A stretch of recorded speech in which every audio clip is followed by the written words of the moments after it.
move on to objective 2, which is define homeostasis and explain the significance of the function of the body. Again, homeostasis is a concept that we're going to see throughout the entire course, and it's basically the maintaining of balance in the body.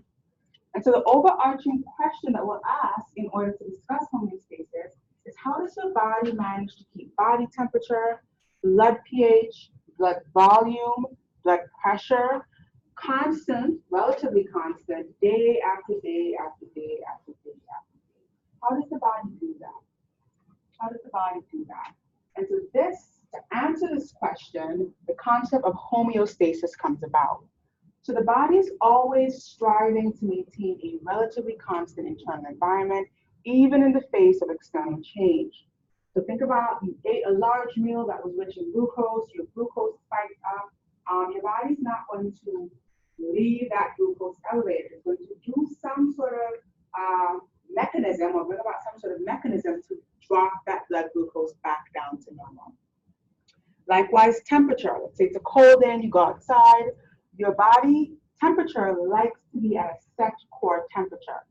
And so even though you're exposed to a cold external environment, your body is going to bring about certain regulatory mechanisms in order to get your core temperature back to where it needs to be, which is around 37 degrees. Okay.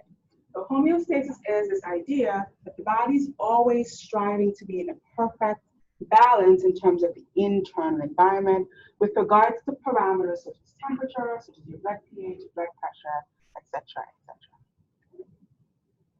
So it's the ability to maintain a relatively constant internal environment. Again, the parameters that are heavily regulated are our body temperature. The body likes to be at about 37 degrees Celsius. Our blood volume, right? There are various aspects of blood volume. An example would be our cardiac output. The heart typically pumps about 5 liters of blood per minute, right? And so the blood volume, or other various volumes of the body, they like to be very constant. Again, the body strives to be regulated. Our composition, and when we say composition, we mean things like our fat versus muscle versus water, right? The composition of our body, again, the body strives to keep its same composition. And so this is why if you want to change your body composition, it's going to take some effort to throw off that homeostasis. Likewise, our blood pH, the body likes to be at about 7.35 to 7.45, which is slightly alkaline. And it's so important to keep these parameters heavily regulated that if we slightly shift away from these constant internal environments, we create the basis for disease. So if the pH of the blood gets slightly acidic, that can lead to disease, which we call metabolic acidosis, or even death. Likewise, if the pH becomes too alkaline, we run into complications as well. So when we throw off homeostasis, this is the basis. This is where we start to create the environment for disease and eventually fatality or death. Okay? All disease processes start with the disruption of homeostasis. Think about high blood pressure, think about high blood sugar, think about cancer, think about tumors. They start with some disruption of our body's homeostasis. All right. Now this image I like because it sort of displays a really important aspect of homeostasis. And that is, we are never actually fully 100% in homeostasis and that, right? But the body is always checking, always striving to get into its perfect state. And so it's a continual process that's always happening. There are cells in your body that are continually monitoring your pH. Cells in your body that are continually monitoring your temperature, right? Our thermoregulators. There are cells in your body that are continually measuring your blood volume, your pH. And so the body doesn't sort of set and forget about it, but it's always checking, always regulating, always checking. And so on the left, you can see the body in that perfect state of homeostasis. In that perfect state of balance, sorry, not homeostasis, balance. In the middle is the actual process of homeostasis, trying to get back to that balance. And so the far right is disease, right, or death. So these arrows should actually be doubled arrows or double directional arrows, because we can go from disease to balance and we can go from balance to disease, right? with homeostasis being the mechanism that's sort of regulating these processes. Okay, and we'll talk about a few examples of how this happens, of how the body regulates these parameters and avoids disease and keeps us in this nice state of balance. Okay.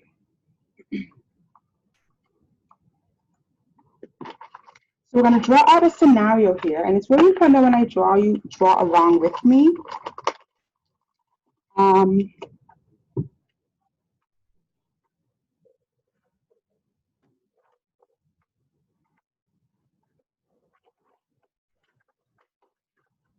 I know it's kind of tempting to just take a picture of this or upload this picture, but the research shows that when your pen touches the paper and you actually draw this out, that is more memorable and you're actually making better connections, okay? So let's look at homeostasis.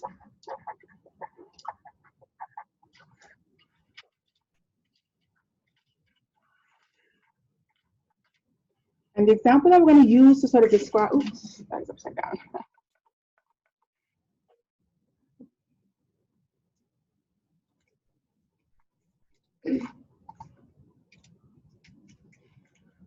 Hang on, I'm trying to figure out how to flip this.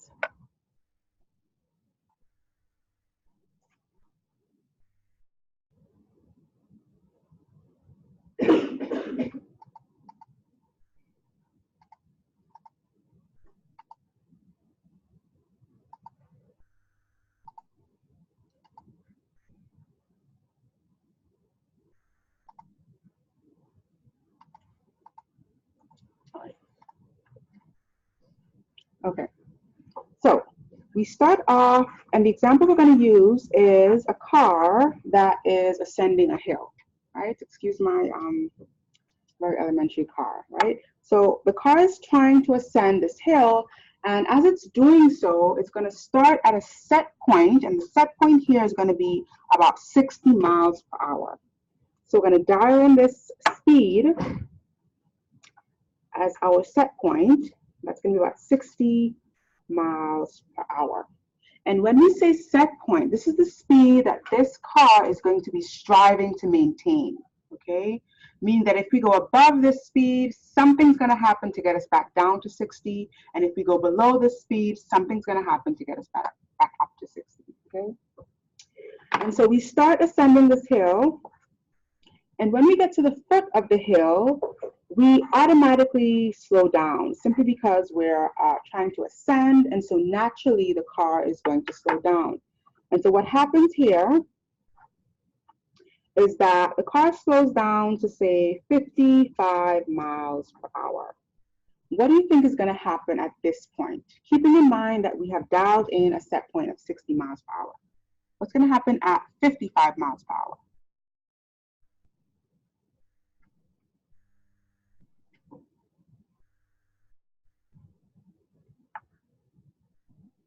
So we've reduced our speed,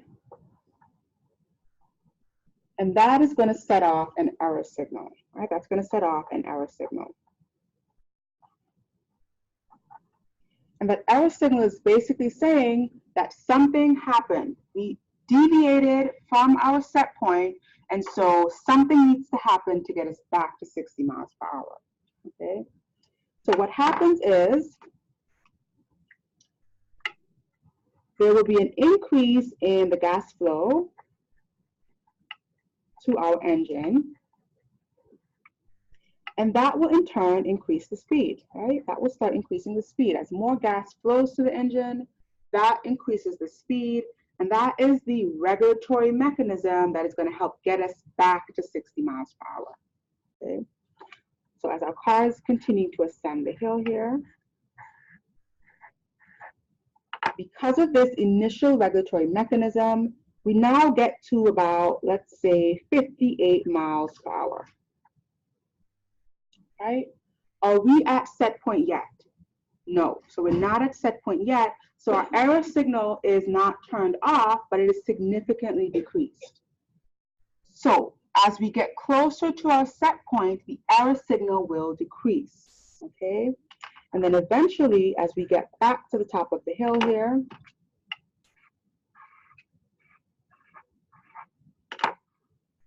we get back to 60 miles per hour. And at this point, we can turn off our error signal.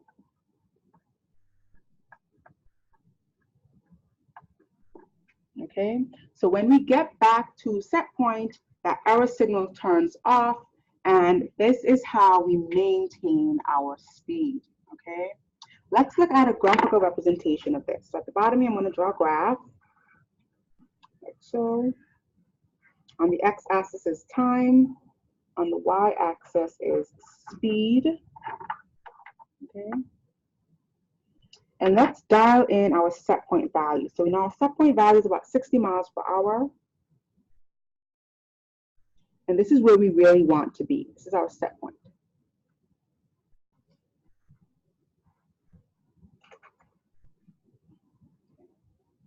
Now in actuality, let's draw what happened with this car.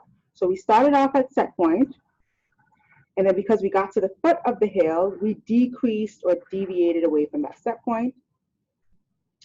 All right, and then the gas flow started to increase, and then we slowly got back up to set point. All right. Now the important thing that I want to point out in this bit is the degree of our error signal. So when we first deviated from set point, we had a large error signal.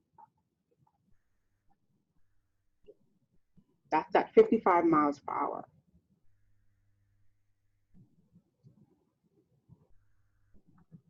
Right? And as we corrected that error signal by increasing the gas flow to the engine, the degree of our error signal begins to decrease until it is completely turned off. Right? At this point, we turn off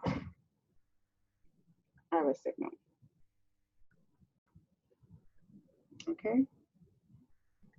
And so this is very similar to what happens in the body with regard to homeostasis. And think about our speed, which is our variable for this example. Think about your speed being things like your blood pressure, your pH, your temperature, your body composition, et cetera, et cetera. And this is exactly how the body strives to maintain a set internal environment, even in the face of change. So in this example, the face of change would be that hill, right? So the car would have liked to keep going straight, but it encountered a hill. And so the speed naturally decreased. And so some regulatory mechanisms were brought about to get the speed back up to where it needs to be, which is about 60 miles per hour. Okay, any questions with this example? So this is just one of many examples that we'll talk about. Any questions on this one? All right. Okay, so this is that example we just went through. Right.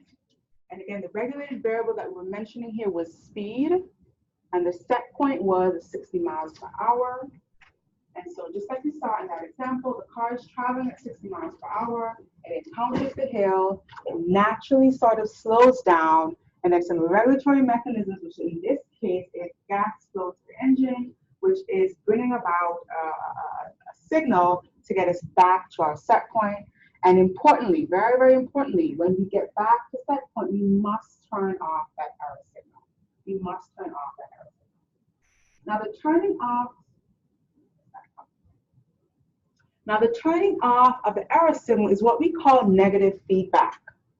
So negative feedback is when we decrease the variable and we turn that signal off. So this tends to be a self-correcting mechanism in the body. All right. In the example of the car, that was turning off the signal, which is increasing gas flow to the engine. Right? Think about it. If we increase gas flow to the engine to get us back to 60 miles per hour, when we get to 60 miles per hour, we need to stop increasing gas flow to the engine. Otherwise, we're going to surpass our set point. So negative feedback is turning off of that whatever regulatory mechanism because we have now arrived at our set point. And then the error signal is the difference between the value of the set point and the value of whatever the variable is. So in the example we just gave, that is the difference between 60 miles per hour and 55 miles per hour to start, and then eventually it became between 60 miles per hour and 58 miles per hour. And then when we turn off that error signal, we'll get back to our set point. right? So these are some of the terms that we'll speak about when we look at examples in the body. But I really want you to understand the error signal is the degree of change, whereas negative feedback is the turning off of that regulatory mechanism. Okay, now at this point, I want you to sort of take a break, and I want you to draw or write or describe in your book or on your paper an event with regard to homeostasis that describes blood sugar. Okay, so describe how blood sugar can be thrown off or thrown out of balance, and describe things like the set point and the error signal, and how we would get that blood sugar back to normal. I'll give you about 2 minutes to do this.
Okay, so